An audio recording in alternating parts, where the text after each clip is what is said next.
recording. Okay.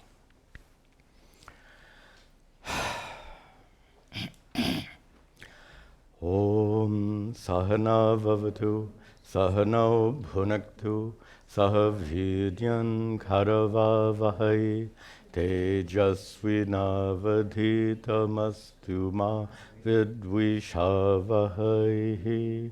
Om Shanti Shanti Shanti Chaitanyam Sarvagam Sarvam Sarvabhuta Guhashayam Yat Sarva Vishayatitam Tasmai Shri Vavre Namaha. Very good. Welcome to you all. We continue our study. Now, this is recording, I hope. And this is recording. We had problems before. We have all new setup here in our small hall. Anything new will have bugs, as they say. What an interesting term, bugs. Anyway, welcome to you all. Welcome also to the many students who attend these classes online. Last week, let me mention for you, last week we had to cancel classes. Most of you know I have a problem with vertigo, dizziness, and sometimes I'm just too dizzy to teach. So I request that before you come to any class, check your email for a last-minute cancellation notice. That way I know, I can let you know. I can tell you if I wake up feeling like that, what can I do?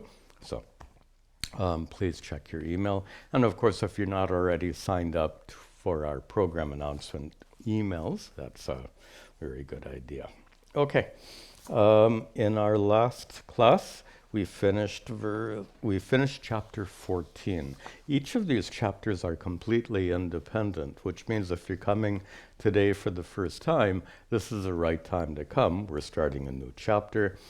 Every chapter being independent is not connected to what came before, so you'll be perfectly fine. But before we begin chapter 15, there's one question that came with regard to chapter 14. This is a question from Nita, who asks, what happens to a person who is enlightened but doesn't do nididhyasana and dies with a lack of assimilation?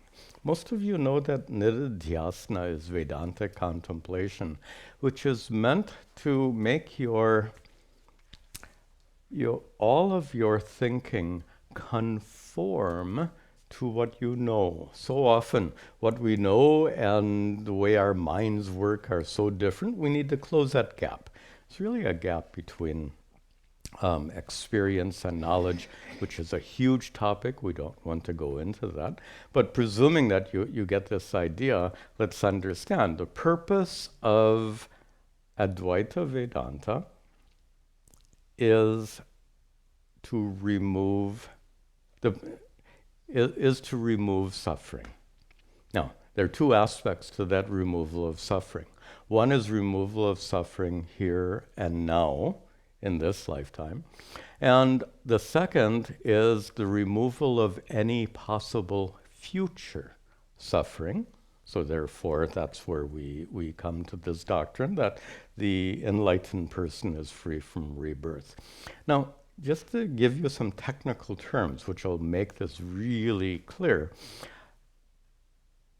according to the doctrine of karma, there is such a thing as a drishtapala and adrishtapala. Drishtapala is a pala here in the sense of result. A result which is drishta, seen, experienced here and now. And then there is adrishtapala, results which are not seen and experienced now, but rather at some later date. And a classic example for that is when you do some rituals like yajna, offering ghee into a sacred fire. The adrishtapala is that you receive some punya, which may bless you later in this life or some future life. There's also drishtapala for that yajna. What is a drishtapala? Ashes, right? So, taking that metaphor and applying it here, this self-inquiry using the teachings of Vedanta has drishtapala and adrishtapala. Adrishtapala, that which is not experienced now, is freedom from rebirth. Drishtapala is freedom from suffering here and now. So the question is, what happens to a person who is enlightened but dies without doing nididhyasana? The absence of nididhyasana may prevent that person from enjoying the fruits of these teachings here and now in this lifetime. So by not doing nididhyasana, that person may miss out on the drishtapala, the immediate effect, but that person certainly will not be deprived of the adrishtapala if he or she is truly enlightened. So that's the idea. Please note that the focus of Sri Shankara is primarily on the drishtapala. Why? Because how do we know what happens after we die? No one knows. So it's much more pragmatic to focus on here and now. And that certainly is the spirit of Sri Shankaracharya. Okay, that's enough. Let us, what do we have to do here? The title of our chapter this is chapter 15, Nanyat Anyat Prakarana. Prakarana just means chapter. Nanyat Anyat, we've seen this in several previous chapters, are simply the first words of the first verse. So they don't have any special meaning, global meaning for the chapter, but we'll discuss those words in detail in just a few minutes when we get to the first verse, which is right now. I'll just mention in passing that the chapters in this text are mostly arranged in terms of increasing size. Every later chapter is longer than the prior one. Chapter 18, if I remember, is some 300 verses long, and I think we may study that one in summary rather than verse by verse. And then the final chapter 19 goes back to being short. Anyway, so this chapter is some 50 verses long, so in the middle. The early chapters were very short, and that chapter 18 is huge. So we will just keep that in mind as we continue. So here's the very first verse of the of chapter 15. And as always, as I'm chanting, read the English translation and then repeat after me.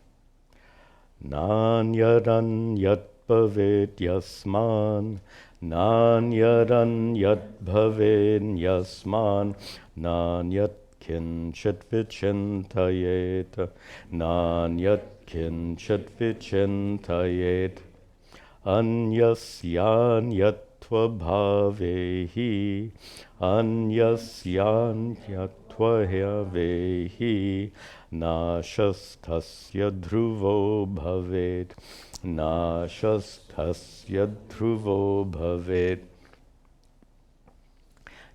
It's just a funny metaphor. In filmmaking, they say the opening part of your film has to be so arresting. This is also true for people who publish on YouTube. The opening has to really be powerful and capture your attention. Otherwise, nowadays you just click and that's gone. But I guess the connection here is that Shankara opens this with an amazing verse, a very powerful verse.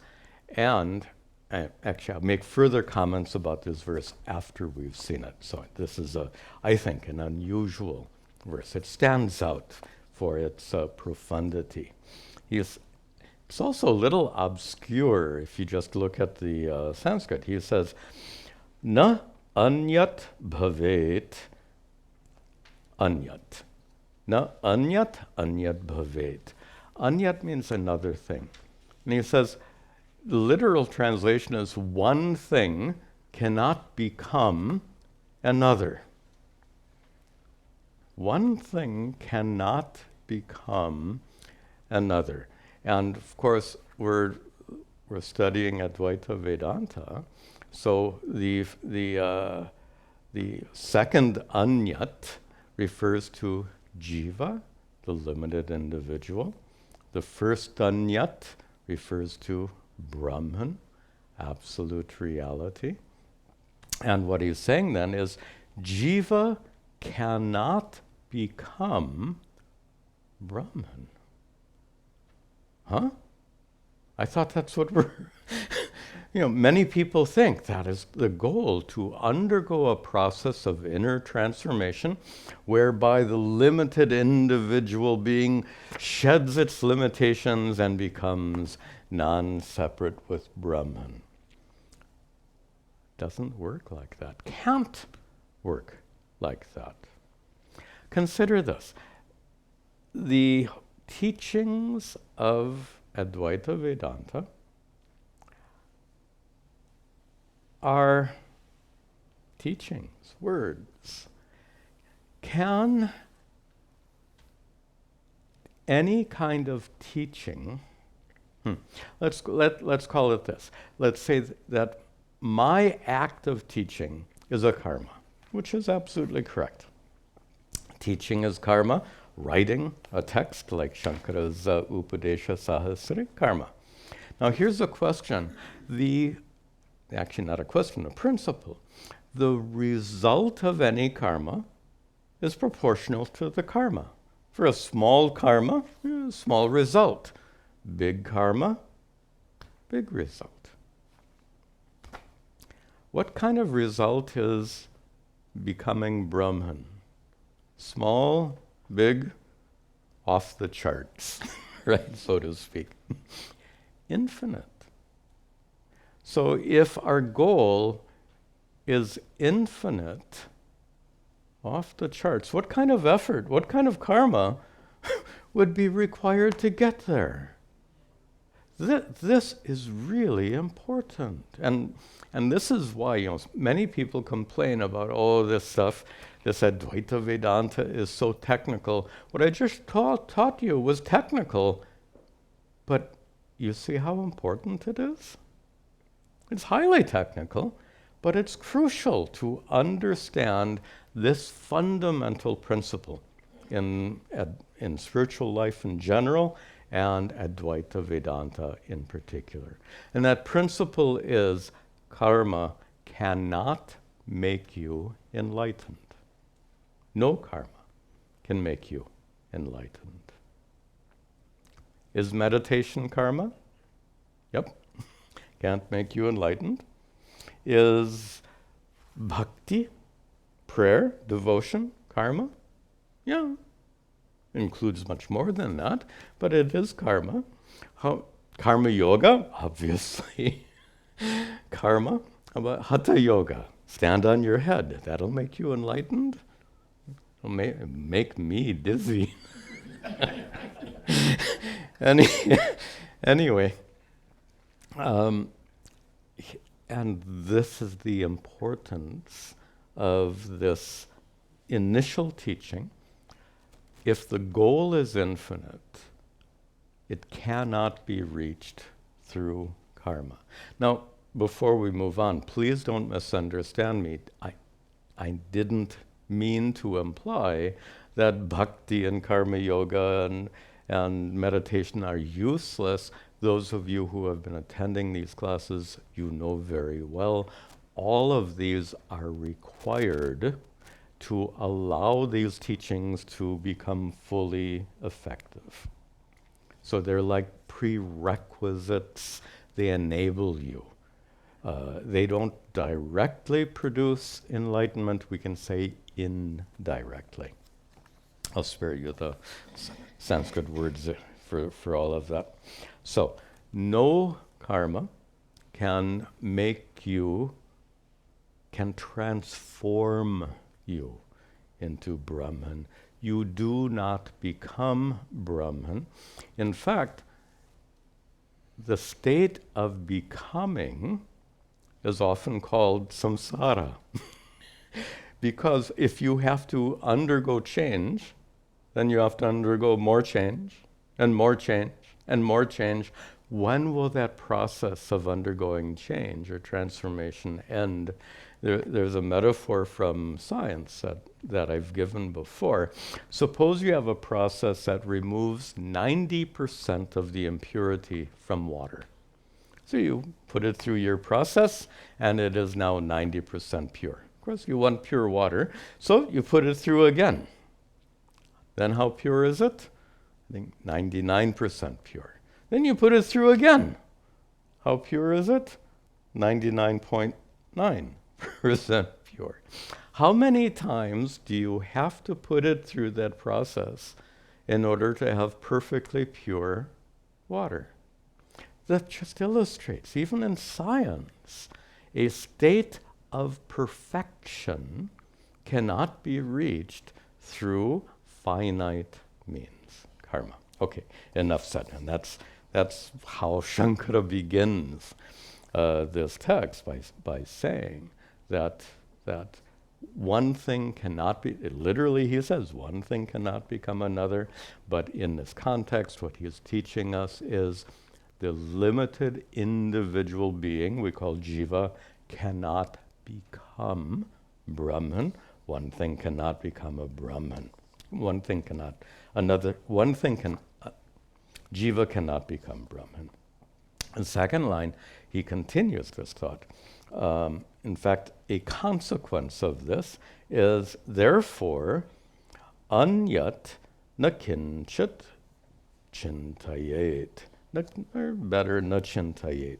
Therefore, you shouldn't consider na chintayet, you shouldn't consider kinchit, anything, to be anyat. An enlightened person is one who understands, who realizes, who gets it. All this is Brahman. There is only Brahman.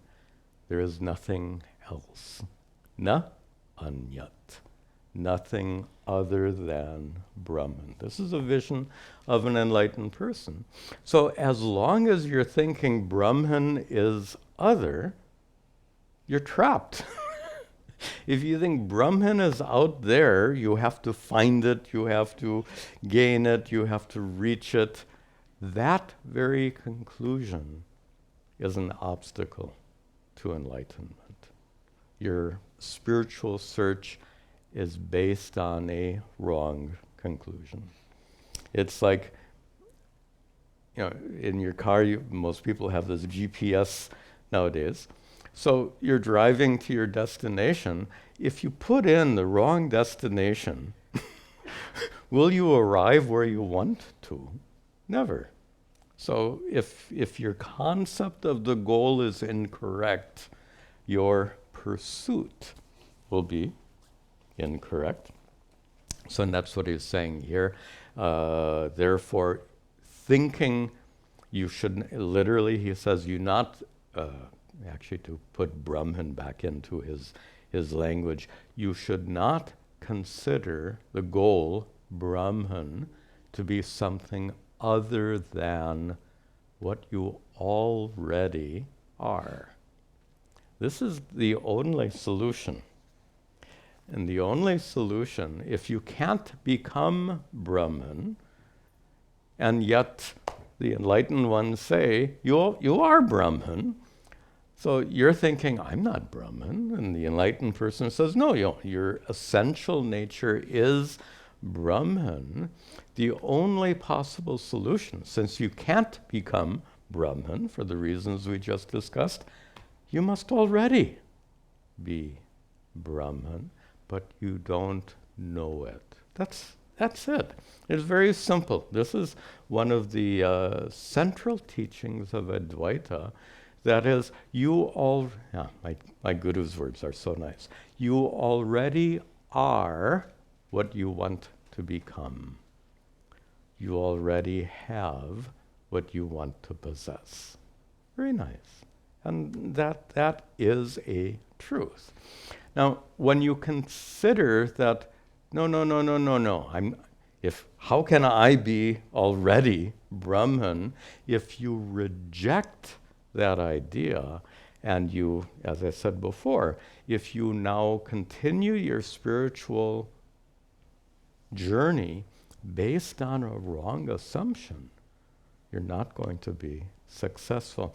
And there's a secondary thing that Shankara is referring to here, perhaps a little bit obliquely. Especially in Shankaracharya's time, there was a common notion that whatever you meditate upon, you gain those qualities. So if you want to be, this is not quite modern thinking, but it was thinking of Shankaracharya's time. If you want to become brilliant, meditate on the sun. If you want to be calm or beautiful, meditate on the moon. If you want to be powerful, meditate on Indra. Anyway, they had this thought that by meditating on something, you acquire those qualities. So, and that carried over, that many people felt, by meditating on Brahman, you become Brahman. But as we just said, meditation is karma. Karma is finite. How can your finite karma make you identical to Brahman? You already are Brahman. And let me point it out right now so I don't forget. Let me finish the verse. So in the second half, he gives a second argument for why one thing cannot become another, why jiva cannot become or be transformed into Brahman. The second argument is anyasya anyatva bhavehi, because if anyasya, for one thing, if anyatva bhave, if it attains another state, and again, the language is very obscure, I'll make it clear in just a moment, then what? Nashaha tasya dhruvaha bhavet. Then dhruvaha, certainly, nashaha bhavet, destruction would occur. Tasya, for that. It's very, without a concrete example, it doesn't seem very meaningful. But the most common example that's given by the commentator and by, just in the tradition of Advaita Vedanta, is the transformation of milk into curds. This, dahi, you call it. So dagdha is what's milked from the cow. It becomes dahi, it becomes yogurt. When milk becomes yogurt, what happens to the milk? When you're done, do you have any milk? Milk is gone. The milk is destroyed, so to speak, in that process of transformation. Milk ceases to become milk. The essence of milk is gone. Milk is milk. I don't have to tell you what milk is. So here's the metaphor. In any process of transformation, the prior state of existence goes away. That's what he's saying here. Now the Sanskrit might make a little more sense. Again, it's a little abstract. Anyasya, for something else, like milk, anyatva bhave, if it becomes something else, like yogurt, then what is the consequence? Tasya, for that other thing, for that milk, nashaha dhruvaha bhavet. It is certainly destroyed. So Shankara here gives a second argument for why you don't become Brahman, why you can't become Brahman, or to use other words, why you're already Brahman. Now, this is a very, I find this an unusual verse, unusually powerful verse. And what's a little surprising is as we continue with the opening verses of this chapter, what he talks about doesn't seem to be related to this first verse. He starts talking about other things immediately with the second verse, which we'll see in just a moment. So this verse, properly understood, in Sanskrit we call it a pratigna. In logic, pratigna is what you want to prove, that which is going to be proved. In science, I think it would be like a hypothesis, that which you want to test, that which you want to prove. So here, this verse is like a hypothesis. Better to call it what it is. It is a pratigna, an opening statement of truth, which is going to be examined and proved in the following text. And really speaking, the remainder of this text, the remainder of this chapter is presented by Sri Shankara to establish the truth of this first verse. So keep it in mind as a pratigna, because you won't see any flow of thought between verse 1 and 2. 2, 3, 4, 5, etc. flow very nicely. But from verse 1 to verse 2, it's very abrupt, because this is this hypothesis being stated. This is the pratigna. Okay, so let us continue.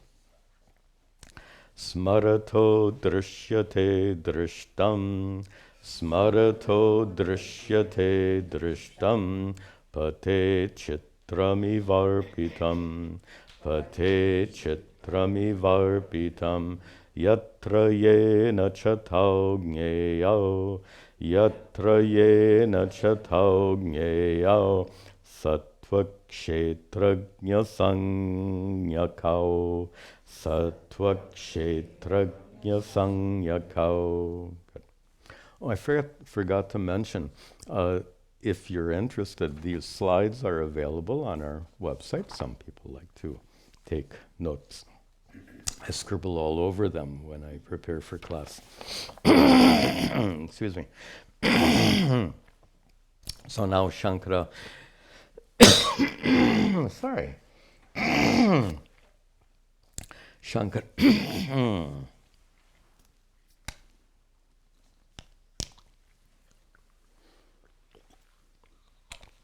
Shankara now begins the process of supporting this opening statement, proving this opening statement.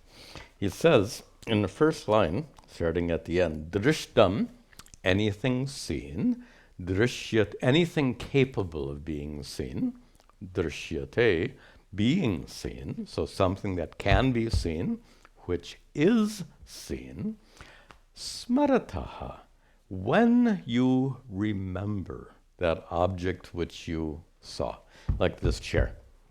So right now you see this chair. Suppose you go home and you think about the chair. You remember the chair. And Shankara says that is chitram iva.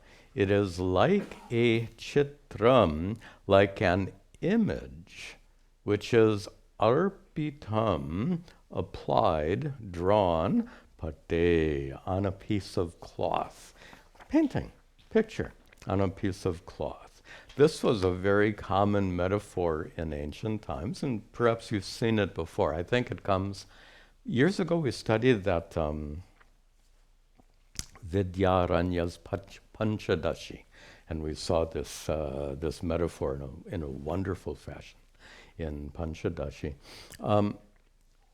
It's a metaphor that describes your mind to be like a cloth on which things are drawn or painted. In this case, the cloth represents your mind. What is painted on the cloth represents your experience.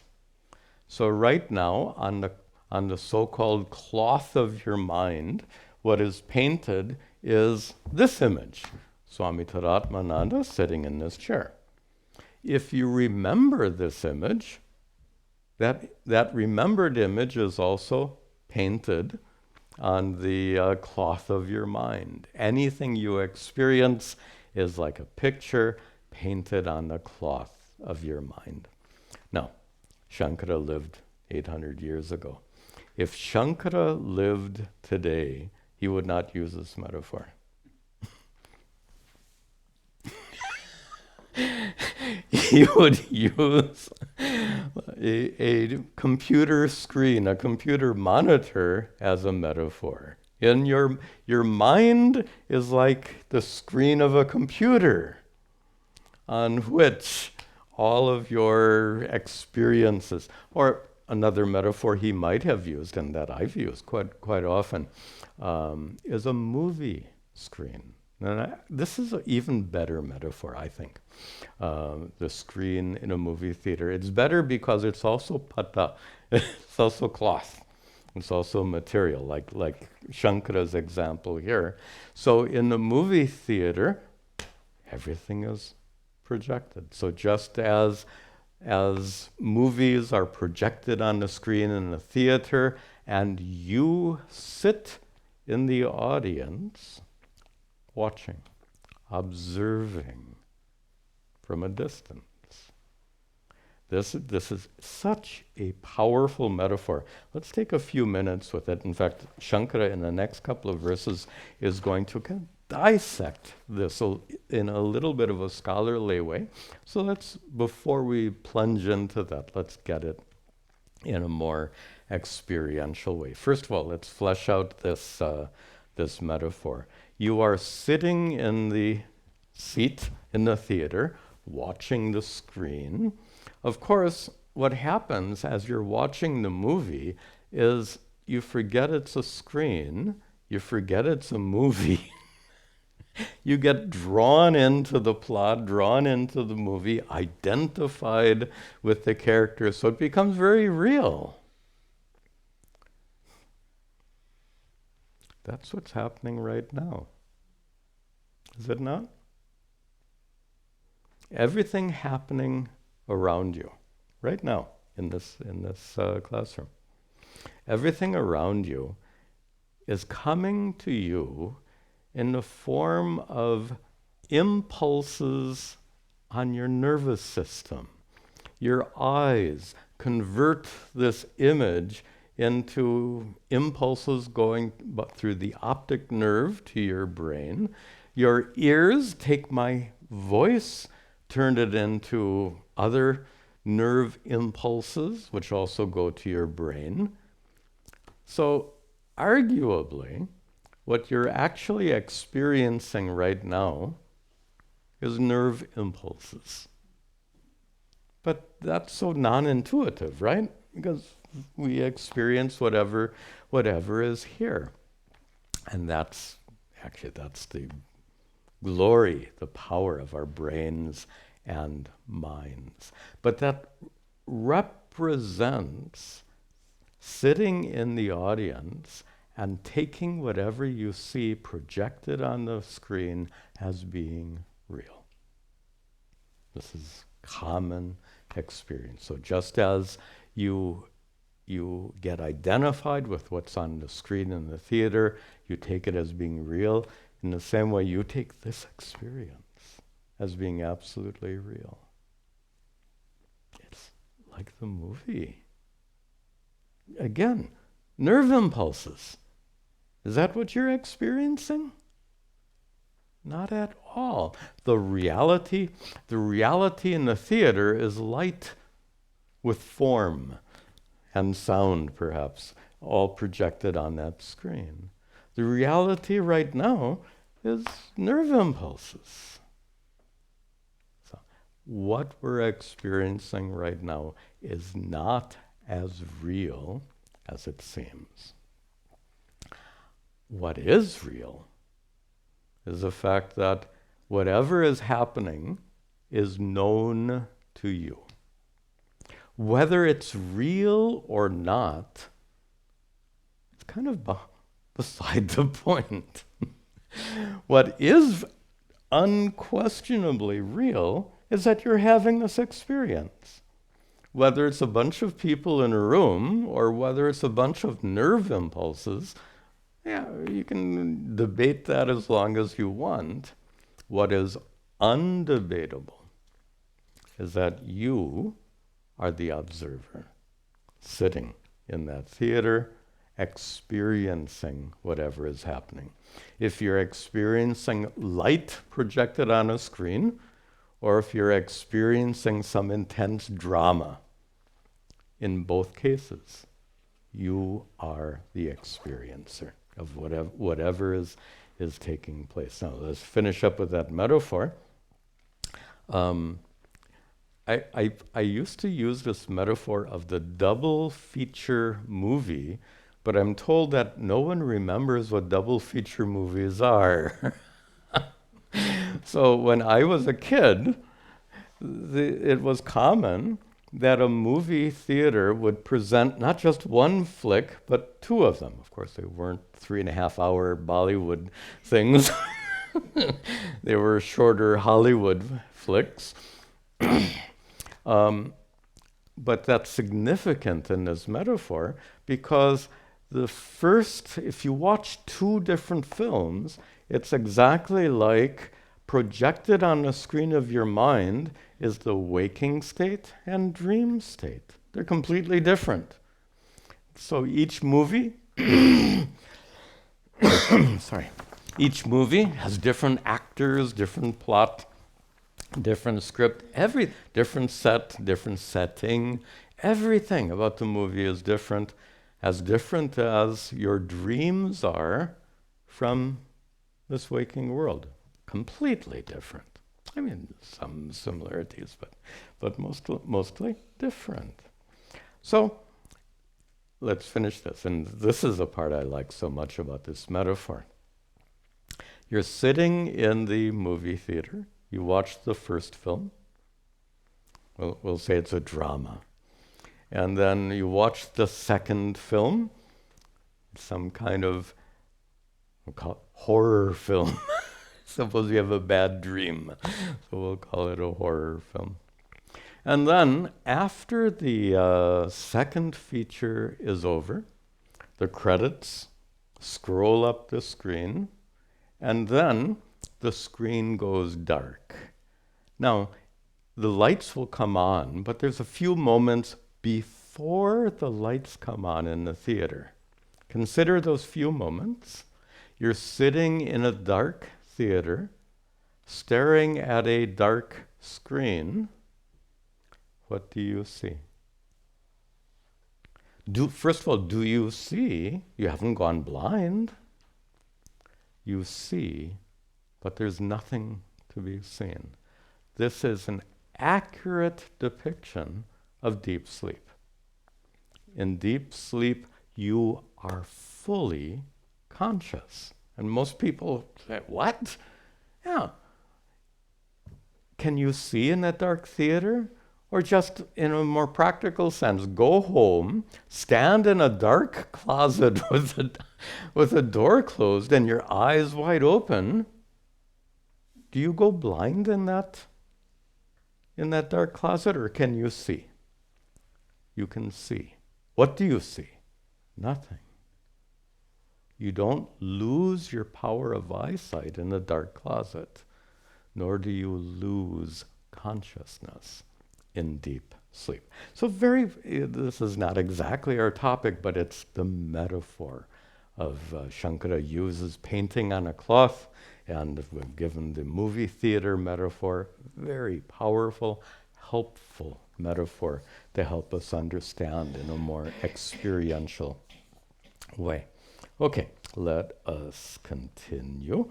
So first half of the verse, he says, whatever you whatever you see, actually there are two steps here. Whatever you experience is on the screen of your mind. Whatever you remember is identically on the screen of your mind. What you're seeing right now comes from your eyeballs. What you remember at home comes from your memory. Not much difference. It's similar. Second half. Yatra yena. This is playing tricks with Sanskrit. So Shankara is using this very compact meter. He's only got 8 syllables to work with in a quarter, so you look for tricks. So, and here the trick is yatra, which means where, which refers to the cloth. And yena, by whom, refers to the seer of the cloth. So that's the metaphor he's just given, that you are like one who sees a picture painted on a cloth. So yatra is the cloth, yena is the one who sees, and he says tau, both of those, both the cloth and the seer, ngeyao, should be understood to metaphorically represent sattva and kshetrajna. Sangyakao, that which is called, that which is named, sattva and kshetrajna. Now these words are maybe vaguely familiar, but there's a lot going on here. First of all, sattva here doesn't mean sattva guna. Go figure. Words have different meanings in different contexts. Here, sattva means mind. And if you wonder, how can sattva mean mind? Of all the parts that make you up, your mind alone is sattva guna pradhana. It is primarily sattva guna, as opposed to body and other aspects of your being. So sattva in Vedanta is sometimes used to indicate mind. Even in Bhagavad Gita, you'll find examples of the word sattva used to mean mind. So sattva means mind. Kshetrajna, you might recognize that word if you've studied chapter 13 of the Bhagavad Gita. The jna, the knower of the kshetra field, the knower of the field of experience. So he's saying in this metaphor, the cloth represents mind, sattva. And the seer of the cloth represents kshetrajna, the knower of the field of experience, the observer, and in this context, maybe a little helpful to use the word sakshi, a wareful witness. A wareful witness is like the one who's sitting in the theater. You are witnessing whatever happens on the screen. And this again shows more of the power of this metaphor. When you're sitting in the theater as an awareful witness, does what happened on the screen, does it truly affect you? It seems to affect you, and it affects you emotionally. You get identified with it, but does it really affect you? No, you walk out of the theater, you're the same person that you were when you walked in. It doesn't actually affect you because look how much distance between you and that screen. Now that's physical distance. Here we're talking about a metaphorical distance between you, the sakshi, the observer, and mind, the screen of the mind, which is observed. And since we have this not physical different distance, we'll call it conceptual distance. Based on that distance, one does not affect the other. Sitting in the theater, you don't affect the screen, and whatever is on the screen doesn't affect you. In the same way, consciousness doesn't affect what happens in your mind. It reveals what happens in your mind. And similarly, what happens in your mind doesn't affect consciousness. Okay, so this, notice this verse. What has this verse got to do with the fact that you're already Brahman? You see the discontinuity? So, you are already Brahman is a hypothesis, the pratigna. And this is the first verse which is leading up to a very thorough support of that pratigna. Okay, next verse. Palantam chanubhutam yata Palantam chanubhutam yata yuktam kartradikarakaihi yuktam kartradikarakaihi smaryamanam hi karmastam smaryamanam hi karmastam purvam karmaiva tachyataha Purvam karmaiva tachyataha.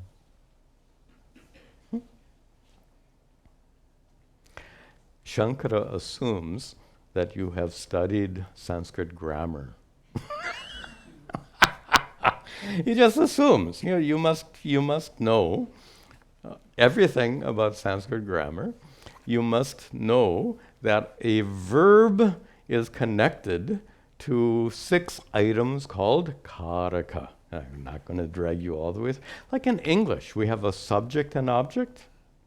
So when I say, I see you, that verb see is connected to a subject, I, and it's connected to an object, you.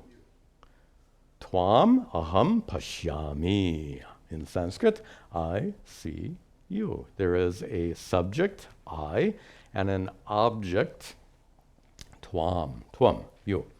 Now, what you need to know, and I'm just going to tell you this before explaining this verse, Sanskrit grammarians call that object, in English we call it direct object, remember learning that, as opposed to an indirect object.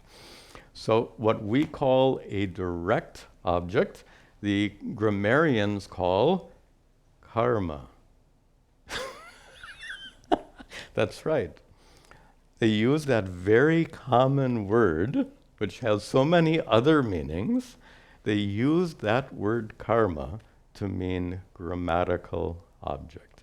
Shankara presumes you know this, and it's crucial to understanding this verse. Let's see it. So he says, yat, that which palantam, that result, you do some action, and there's a result. So seeing has a result. What is it? You. I see you. You are the result. So that act of seeing is anubhutam, which is experienced. That act of that action, which you receive the results from, you experience that result, and that result, yuktam, is associated with karakaihi. Karaka. Those are the 6 grammatical things, one of which is karta, agent of action. When I say I see you, I am the subject, the agent of action. So in English we call it subject, in Sanskrit it's called karta, agent or doer. So he says that the action which you perceive the results of which is associated with karakaihi, with these 6 grammatical, really grammatical parts. 6 grammatical parts, kartradi, beginning with karta. Karta, karma, karana. Karana means instrument. There are 3 more. I'll spare you the details. So he can now, what is the point he wants to make? And that smaryamanam, when you remember, what happened to you before. So I see you happens right now. So when you remember, oh, I saw you. So smaryamanam, when you remember that, that memory is karma stham. That memory is established as a karma, and here karma in a grammatical sense. You see, if you take it as its ordinary meaning, it doesn't work at all. But if you take it in a grammatical sense, whatever you see is seen as an object. Karma here means object. Karmastham. It is established as an object in your mind. That's all he's saying. He uses fairly obscure language, but what he's saying is whatever you experience now is an object in your mind. It's a restatement, partially, of the prior verse. Whatever you experience now is a mental object. You know the word vritti. We use that to describe mental object. Whatever you see, hear, taste, smell, or touch, present in your mind as vrittis. Any cognitive thought is present in your mind as a vritti. Any emotion, happiness, sadness, present in your mind as vrittis. All mental activities are vrittis. Those vrittis come at the moment of experience. They become mental objects, vrittis. And then when you remember them, they are still mental objects. Of course, they're not the same as what you they're not identical to your experience. They are remembered, they are recalled, as we said before. Right now, your experience is coming from your five senses. When you remember, it's coming not from your senses, but coming from your memory. Now, he concludes this idea, purvam, previously, and this is what I actually jumped the gun, so to speak, on what he's saying here. Purvam, before you remembered, means when you had the experience. At the time of experience, karma eva tat-chitaha, it was tat-chitaha for your, chit here is consciousness, chitaha, for your consciousness, for the seer, for you, the sakshi, the awareful observer, the awareful witness, for you, it was karma eva purvam. Previously, it was also a karma. Again, karma in the grammatical sense of object. When you experience something, it is a karma, object. When you remember something, it is a, let's drop the grammatical language, it's confusing. When you experience something, it is projected on the screen of your mind as a vritti. When you remember something, projected on the screen of your mind as a vritti. This leads to the next verse. We'll just see one more before we conclude. Drashtushyan, drashtushchan yat bhavet drishyam, drashtushchan yat bhavet drishyam, drishyatvad ghatavat sada, drishyatvad ghatavat sada, drishyat, drishyat drashta sajatiyo, drishyat drashta sajatiyo, nadhivat sakshitanyata, nadhivat sakshitanyata. Good. This concludes this line of thought, making this extremely clear. Subject-object relationship. Vedanta really begins with this observation that you are the conscious observer, the sakshi of whatever is projected on the screen of your mind. This is where Vedanta begins. So he explains this in very simple, direct terms. which is a little unusual for Shankara to use simple, direct terms, but this verse is such. So he says, drashtuhu, for the seer, for you, the awareful witness, the sakshi. I'm sorry. Not for. Drashtuhu anyat. We have to put those words together.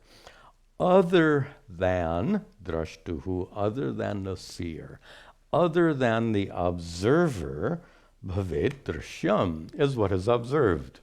The observed, drishtam, is other than the observer. Now, that seems so obvious. The observer is different from the observed.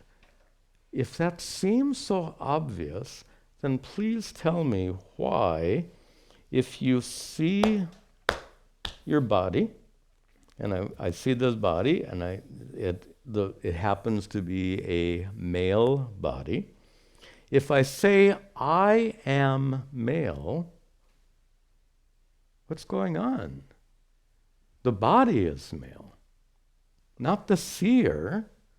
The point I'm making is that object is separate from subject, seer is different from seen, observer is different from observed. Your response will be, well, the American expression, pardon me, is, well, duh. I think for some of our foreign students that might sound a little interesting, but that's a common American expression. It means, well, of course. So, but it's not of course. We make mistakes about this all the time.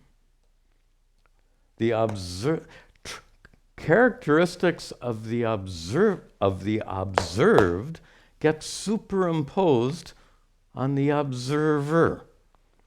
For example, the skin is white. So I say, I'm white. But that's conventional, right? This paper is white, therefore I am white. Huh? This recorder is black. I see this recorder, therefore I am black. Seriously, this is how confused we are until Vedanta removes that confusion. This discernment between knower and known, observer and observed, is crucial. It may on the surface seem unremarkable. Observer is different from observed, but on examination, it is at the crux of our confusion. It's the locus of confusion. Our inability to discern. Observer is utterly separate and independent of the observed. And Shankara gives the famous example, drishyatvad gatavat sada. It is always like that. Why? Because gatavat, like a pot, it is drishyatva because of being observed like a pot. So I observe this pot, therefore I am different from the pot, I am separate from the pot. Again, I look at the pot is small, therefore I am small. How silly is that? The pot is red, I am red. But those are exactly the mistakes we make. Sadness and happiness take place in your mind and are known to you as mental objects,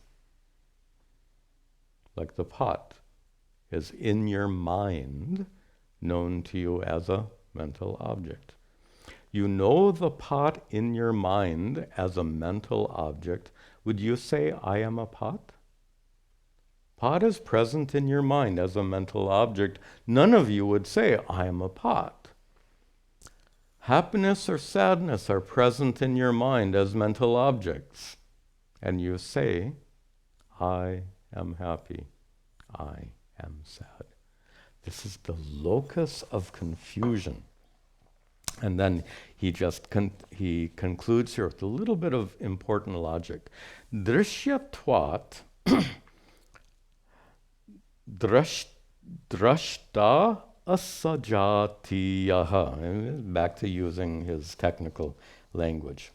He says, because the drashta, the observer, the seer, is asajatiyaha, utterly different, drishyatvat, than what is seen. Because the seer is utterly different from what is seen. The seer has a special quality that is absent in the seen. And a good metaphor for that is this. Lights shine. Other objects don't shine.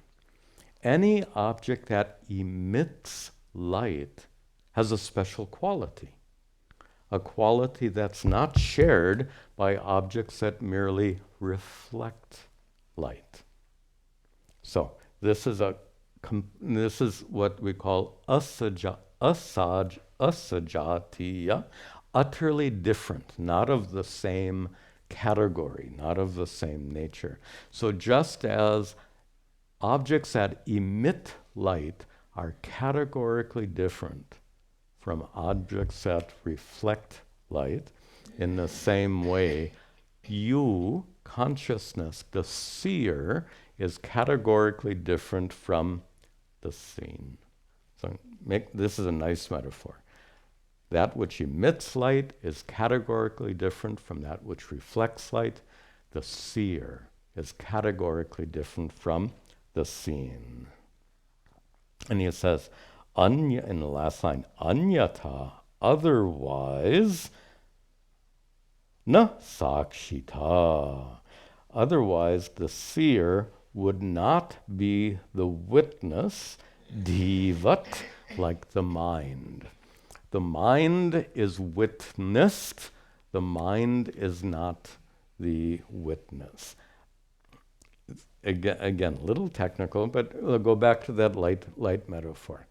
Suppose, in the third line, Shankara said that the seer is categorically different from the seen, like that which emits light is categorically different from that which doesn't. So suppose they weren't categorically different. Suppose that the light didn't emit light and was identical to that which only reflected light, then how could light cannot illumine the objects unless it has that quality of radiating light? And this is the metaphor to understand the uniqueness of consciousness. Consciousness is that which reveals all activities in your mind, all vrittis, which means every experience you've ever had or ever will have, all of those experiences are revealed by consciousness. All of those experiences take place when they are projected on the screen of your mind. And what we have to see as we continue now is we have to discover how it is that the seen doesn't affect the seer. This light shines on me. I'm orange. My clothes are orange. We have to use language properly here. Tell me, does this orangeness affect the light? Not at all. And that's what we will see in the coming verses, how the vrittis in your mind, like happiness and sadness, don't affect the consciousness, which is your true nature, the consciousness which illumines that happiness and sadness. Okay, a good place to conclude. Om sarve bhavantu sukhinah, sarve santu niramayaha, Sarve bhadrani pashyantu ma kaschid dukkha bhag bhavet asato ma sadgamaya tamaso ma jyotirgamaya mrityor ma amritangamaya. Om Shanti Shanti Shanti Om Tat Sat.